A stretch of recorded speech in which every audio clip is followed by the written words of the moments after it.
Hello and welcome to our third video for chapter 21.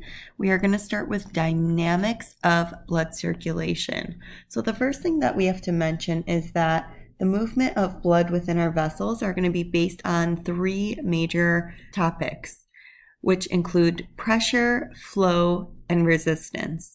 So we're going to focus a little bit more on the flow right now. You could see that I have pictured here for you a laminar flow and a turbulent flow. When we have laminar flow, you want to imagine blood moving through a vessel more in concentric circles, kind of the way it's illustrated here. And what we want to realize is that the blood that we find closer to the blood vessel wall is going to experience greater resistance to flow. This is why the arrow is a bit shorter than compared to blood that we find closer to the innermost layer that will just slip over the other concentric layers back in here. And that's why we see a longer arrow here, because they will experience less resistance. You can compare this to the flow of water through a river. Now, if we have a rock or a more narrow region in that river, we are going to see that there is turbulent flow. So basically, turbulent flow is any interruption that we have within laminar flow. This can happen when the flow is going to exceed a critical velocity, or when the fluid becomes constricted, like we said, if the river becomes more narrow, or there's a sharp turn, maybe there's a rock over here, or if we're talking about the body, it would be a thrombus, or some type of rough surface if we have atherosclerosis. And when we have this turbulent flow, typically we are going to hear sounds because of it.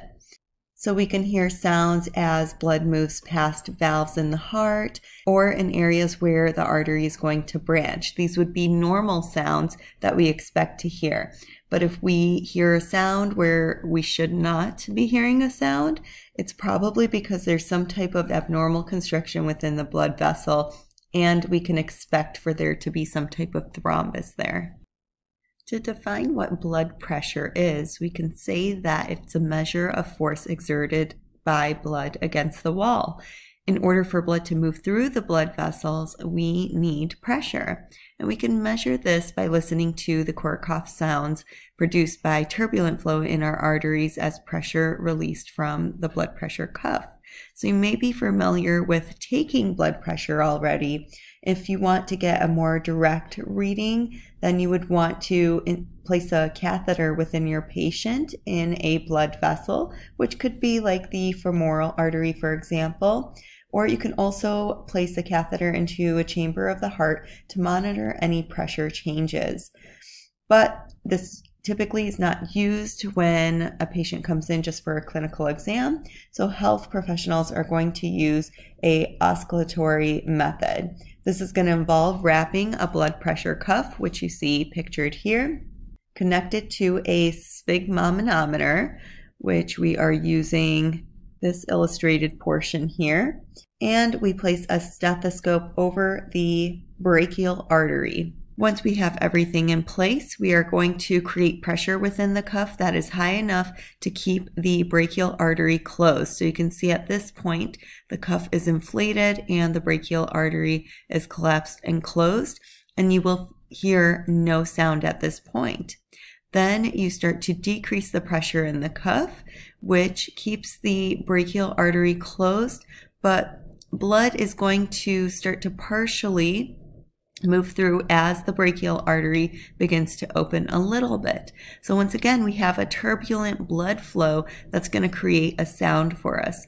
And that sound is going to be measured as the systolic pressure.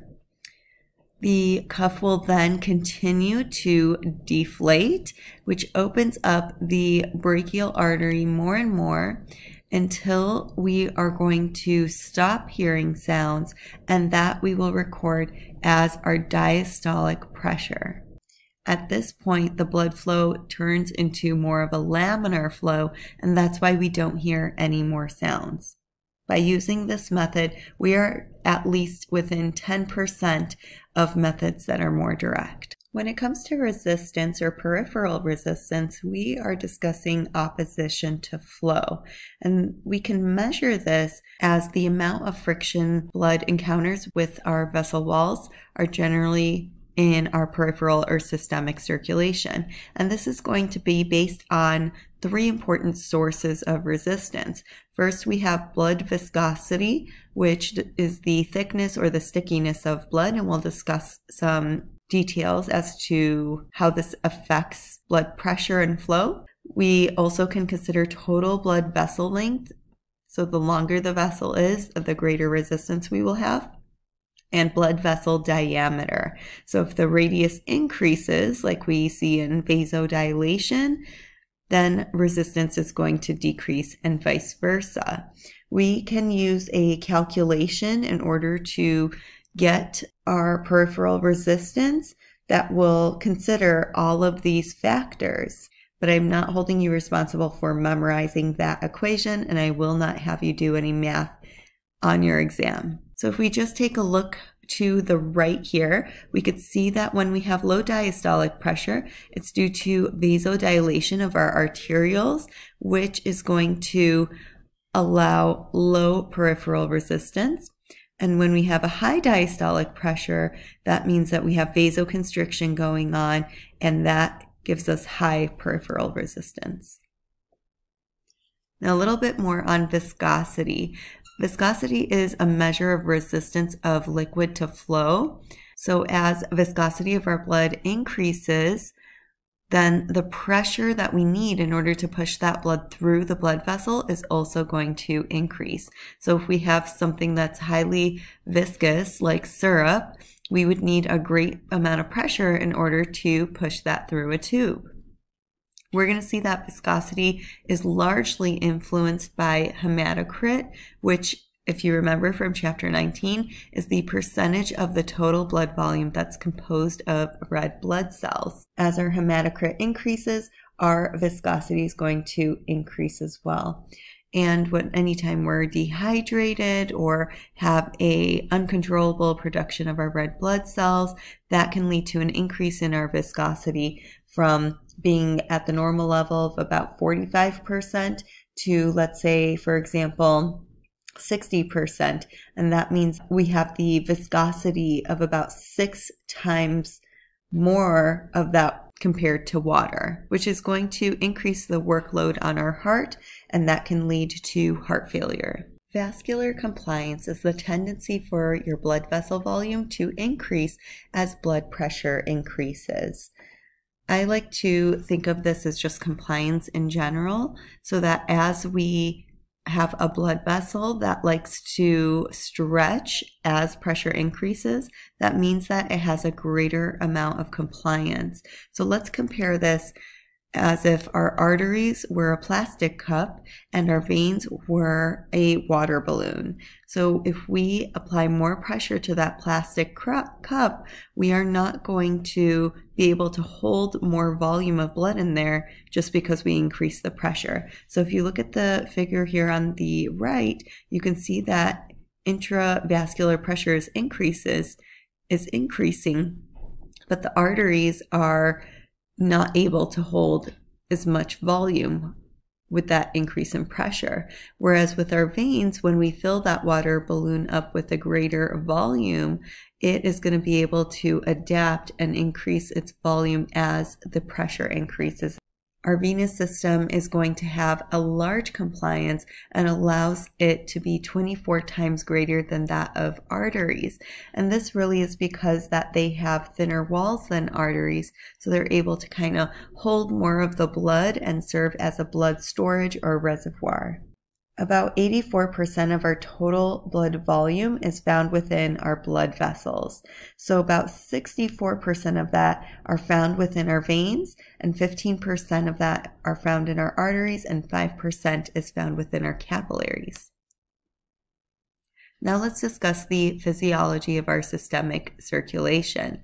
This is going to be determined by the anatomy, the dynamics of blood flow, the regulation mechanisms that are going to control the heart and blood vessels.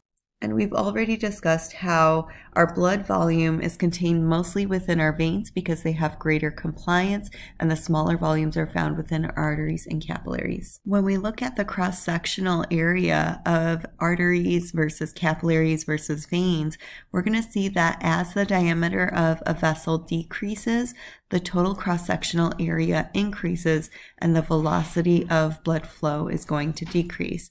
This is especially apparent when we look at the capillaries here. The diameters have decreased at this point, and we have a large cross-sectional area, but the velocity of this blood flow is going to decrease. We want this to take place because we want exchanges between the tissues. We want to get that oxygen off to the tissues, pick up the carbon dioxide or any other waste products, and then send that blood off on its merry way. Kind of like a stream that is going to flow rapidly through a narrow gorge, like the aorta or the arteries, but it's going to slow down through a broad plane. When we compare the different blood pressures within our blood vessels, we're going to see that we have the highest amount of pressure within the aorta.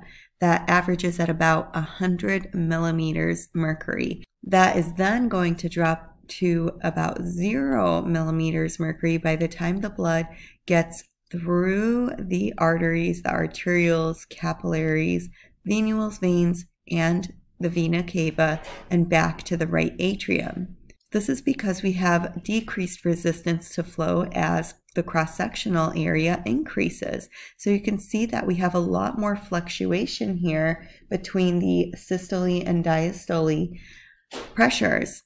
But once we get to the small arteries and arterioles, we do not have those fluctuations take place anymore. Therefore, we say that our arterioles are going to regulate blood flow through our tissues. The term pulse pressure is going to be the difference between our systolic and our diastolic pressures.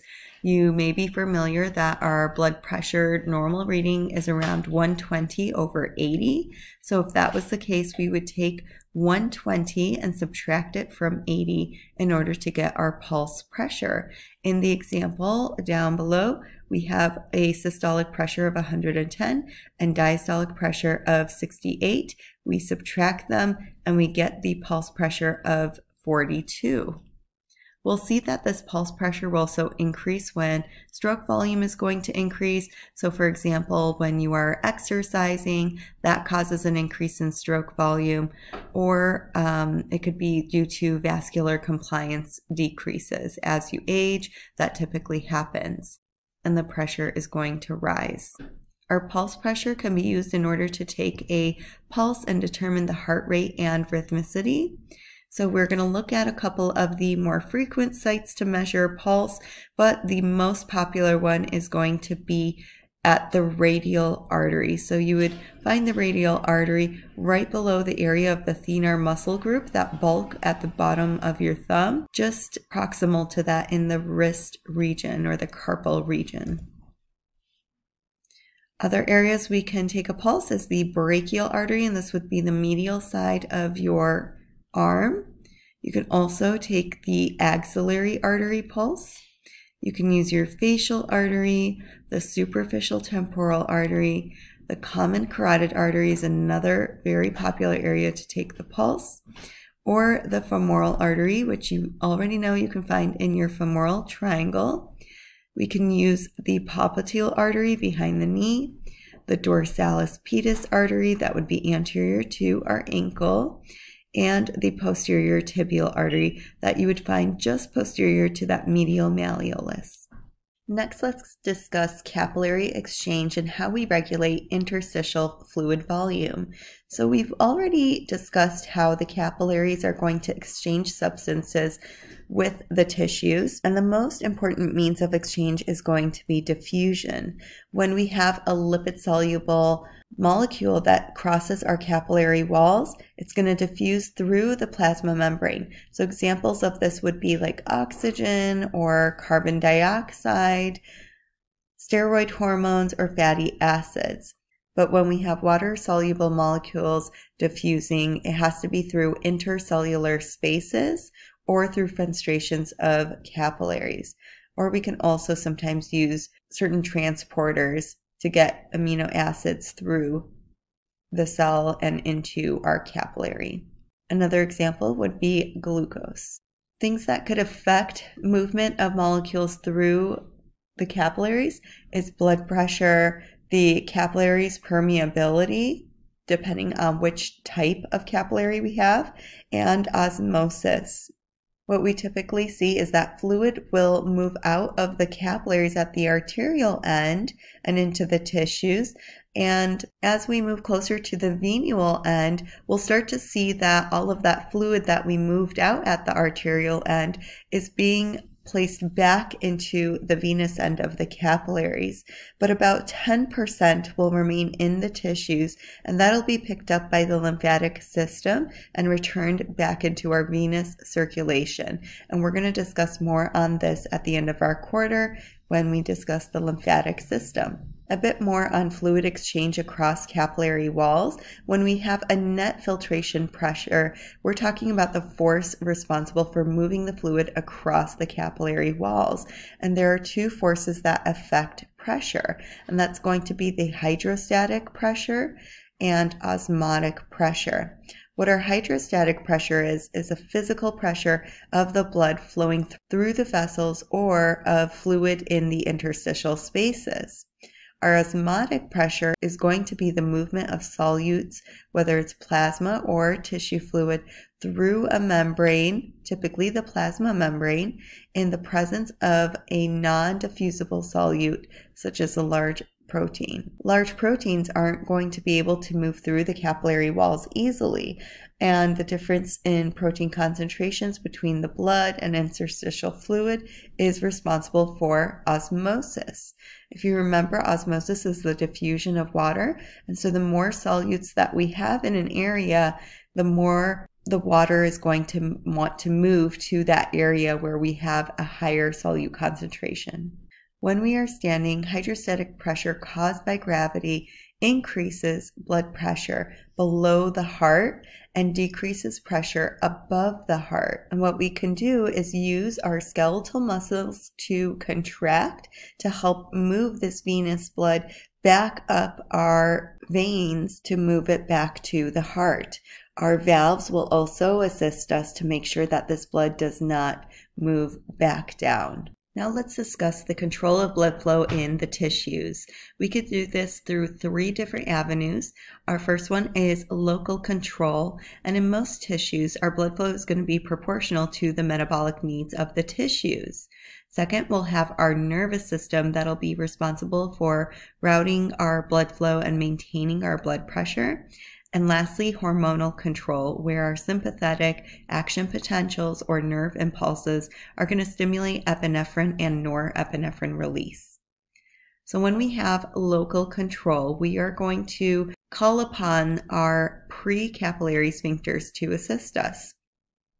When we start to see that our tissues around these capillaries have a lower concentration of nutrients, such as oxygen, glucose, amino acids, or fatty acids, then our precapillary sphincters are going to relax and allow the blood to flow through in order to get those nutrients back to the tissue. Other things that will cause the precapillary sphincters to relax is if we have increases in concentration of vasodilator substances such as carbon dioxide, lactic acid, adenosine, adenosine monophosphate, adenosine diphosphate, nitric oxide, and potassium. And this as the pH is going to decrease. Now, if we have the opposite action take place and our tissues have a larger concentration of nutrients like oxygen, glucose, amino acids, and fatty acids, then our precapillary sphincters are going to contract. And when they contract, that closes up the lumen to our capillaries, and our blood flow is going to decrease to that tissue. Our sphincters here are also going to contract if we see that our tissue concentration of metabolic byproducts such as carbon dioxide, lactic acid, adenosine, and all of those other chemicals we discussed decrease as the pH increases. When we talk about autoregulation of blood flow, we mean that we can maintain the blood flow by our tissues. We can change our arterial pressure over a wide range, but blood flow to our tissues are going to stay pretty constant. To illustrate this, our blood flow can increase about 7 to 8 times as a result of vasodilation of our metarterials and pre-capillary sphincters in response to an increased rate of metabolism. What allows us to have this autoregulation is vasomotion. And that's going to be the periodic contraction and relaxation of our pre-capillary sphincters. If we start to see changes within our tissue's metabolic requirements, then we can set up a long-term regulation of blood flow to those tissues. We can actually change the capillary's density over time. For instance, if you start exercising and we see that there is a greater metabolic need to that muscle tissue, we will increase the capillary density there in order to get it to receive more nutrients and oxygen. In order to best stay alive, we need to have a good nervous control of our blood flow in our tissues. So we are going to operate them based on reflex arcs, and they're going to involve our cardiovascular center of our medulla and our higher brain centers. In the medulla, in our cardiovascular center, we're going to have clusters of sympathetic neurons there. We break it down into a cardiac and vasomotor center, and this area of our medulla is going to be the excitatory part that is tonically active. So it's going to cause our vasomotor tone and also releases of norepinephrine. The inhibitory part can cause vasodilation by decreasing the sympathetic output. So notice how we are not talking about any role in parasympathetics here, but just the sympathetic. Our cardiovascular center is also going to receive inputs from our baroreceptors, our chemoreceptors, and higher brain centers. So what do those higher brain centers do for us? They're going to send reflexes that are going to regulate our blood pressure found in the medulla, and our hypothalamus, which is found right over here, and our cerebral cortex at the periphery of the brain. It can modify arterial pressure via relays to the medulla. Note that I've added new slides at the end of this PowerPoint, so please go over to Blackboard and you can update your PowerPoint with these last couple slides. The previous slides had incorrect information and were a little out of order. So we are going to get into our regulation of mean arterial pressure. And to do that, we have mechanisms in place to maintain this arterial blood pressure within our normal range values. Our mean arterial pressure, or MAP, is going to be slightly less than the average systolic and diastolic pressures because diastole lasts longer than systole. So our MAP is going to be 70 millimeters mercury at birth, 100 millimeters mercury from adolescence to middle age, and 110 millimeters mercury in healthy older individuals. And these are some equations that we have seen before.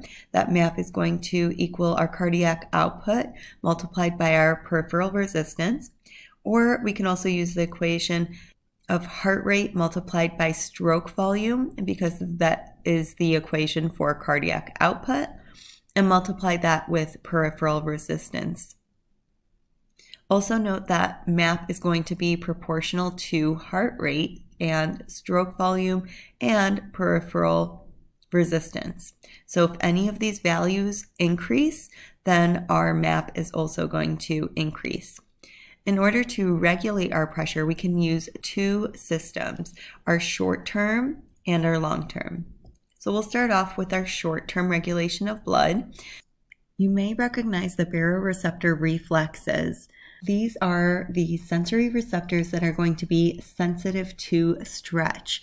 So the way that they can make changes to our blood pressure is by changing peripheral resistance, heart rate, and stroke volume. Remember that we find these sensory receptors in the walls of our large arteries of the neck and the thorax, the carotid sinus, the base of our internal carotid artery, and also the walls of our aortic arch. We're going to send action potentials that travel through the glossopharyngeal nerve, which, by the way, is a cranial nerve, specifically cranial nerve number 9. And that goes over to our cardio-regulatory and vasomotor centers in the medulla. From our aortic arch, we are sending information via the vagus nerve, which is also a cranial nerve, specifically cranial nerve number 10. And in these centers, we will have reflexes that will keep our blood pressure in homeostasis levels. So for instance, if we have normal blood pressure, then we are going to send low frequency action potentials through these nerves. But if we suddenly have an increase in blood pressure, then our vasomotor center is going to have the brain decrease its sympathetic stimulation of blood vessels, and our cardio-regulatory center is going to send increased impulses through our parasympathetic stimulation of the heart. At this point, our peripheral blood vessels are going to dilate, our heart rate will decrease, and blood pressure will decrease. Next, let's discuss the adrenal medullary mechanism. This is going to be activated by substantial increases in our sympathetic stimulation of our heart and blood vessels, such as a sudden large decrease in blood pressure, a substantial increase in exercise, or stressful conditions. So at this point, we are going to have increased stimulation. Let's say we're exercising, and that tells our centers in our medulla oblongata to send a signal down our spinal cord and out our sympathetic nerve fibers to our adrenal medulla in order to release epinephrine and norepinephrine. Our chemoreceptor reflexes are also going to be sensory receptors, and they're going to be sensitive to oxygen, carbon dioxide, and our pH levels of blood.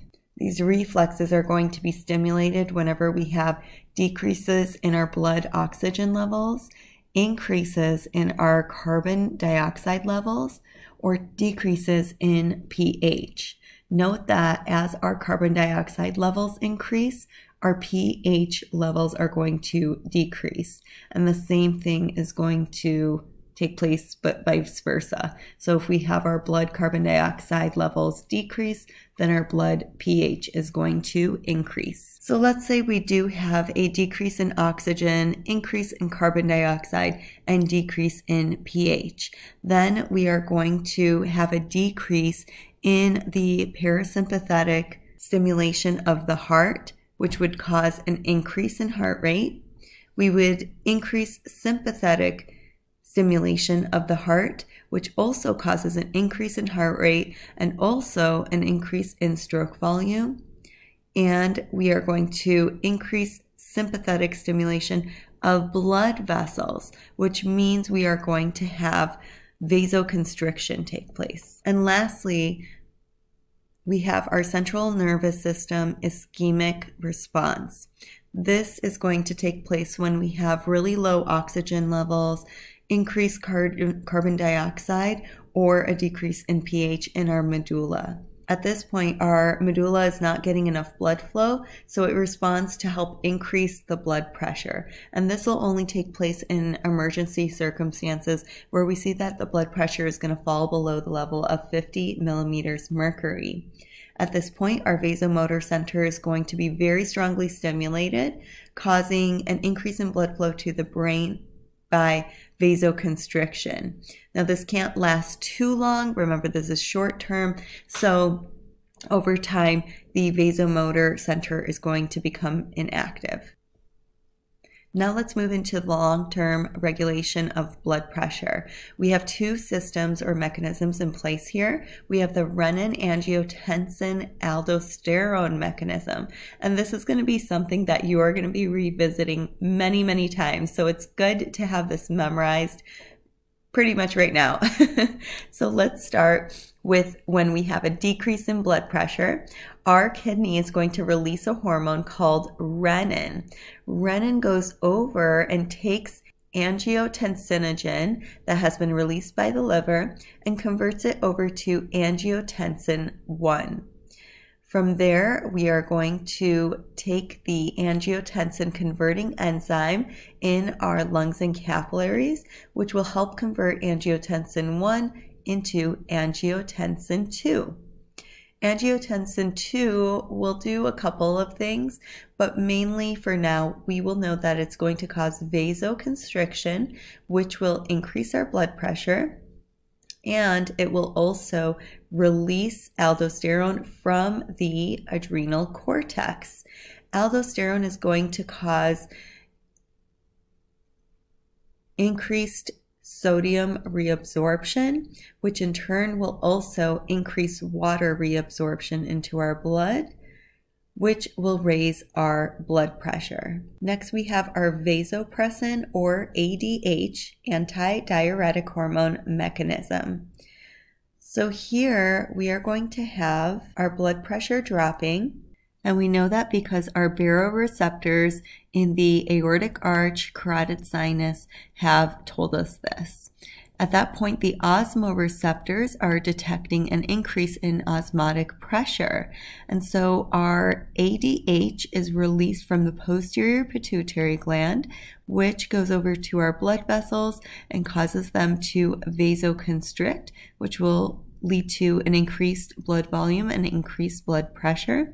And the other thing is ADH will travel over to the tubules within your kidneys and tell it to reabsorb more water. When we reabsorb water into our blood, that's going to increase blood volume and blood pressure.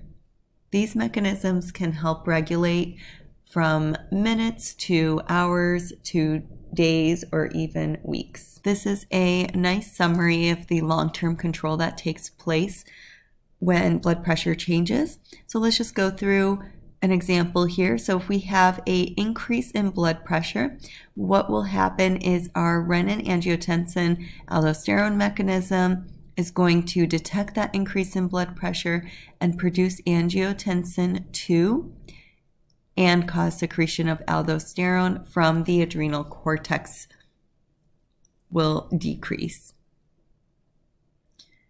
The other mechanism that we haven't gotten to yet is the arterial natriuretic mechanism.